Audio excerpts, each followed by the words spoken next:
உலக பொருளாதாரத்தின் உயிர்நாடியே கச்சா எண்ணெய்தான். இதில் 1/3 ஹார்மோஸ் நீரிணை ஸ்ட்ரெய்ட் ஆஃப் ஹார்மோஸ் வழியாகத்தான் செல்கிறது. ஒருவேளை போர்ச் சூழலால் இந்த பாதை அடைக்கப்பட்டால் என்னவாகும்?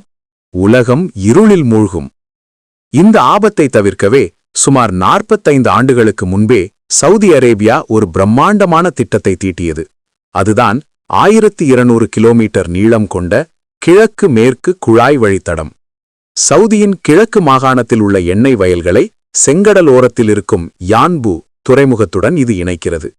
பாலைவனத்தை கடந்து செல்லும் இந்த ராட்சத குழாய்கள் வழியாக ஒவ்வொரு நாளும் 7 மில்லியன் பேரல் எண்ணெய் கொண்டு செல்லப்படுகிறது.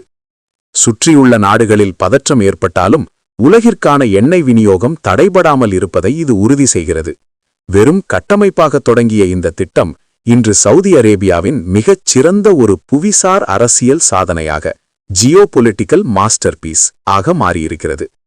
இது 1980களின் தொடக்கத்தில் சுமார் 45 ஆண்டுகளுக்கு முன்பு ஈரான்-ஈராக் போரின் போது எரிசக்தி பாதுகாப்பை உறுதி செய்ய கட்டப்பட்டது. தற்போது சவுதி அரேபியா இதன் திறனை மேலும் அதிகரிக்கவும் எரிவாயு கொண்டு செல்லவும் பல்வேறு நவீன மேம்பாடுகளை செய்து வருகிறது. பிராந்திய அரசியல் மோதல்களால் உலக நாடுகளுக்கு செல்லும் கச்சா எண்ணெய் விநியோகம் தடைபடாமல் இருக்க இது உதவுகிறது. கப்பல்கள் ஹார்மோஸ் நீரிணை மற்றும் ஓமன் வளைகுடாவை சுற்றி வருவதற்கான நேரத்தையும் செலவையும் இது குறைக்கிறது. அத்தோடு இது செங்கடல் பகுதியை ஒரு முக்கியமான உலகளாவிய வர்த்தக மையமாக மாற்ற சவுதிக்கு உதவுகிறது. இந்த படம் சவுதி இளவரசர் முகமது பின் சல்மான் அவர்களின் தலைமையின் கீழ் இந்த பழைய கட்டமைப்பு எவ்வாறு ஒரு நவீன பொருளாதார ஆயுதமாக மாற்றப்பட்டுள்ளது. நமது Tamil Phoenix info like, comment மற்றும் சப்ஸ்கிரைப் பண்ணுங்க.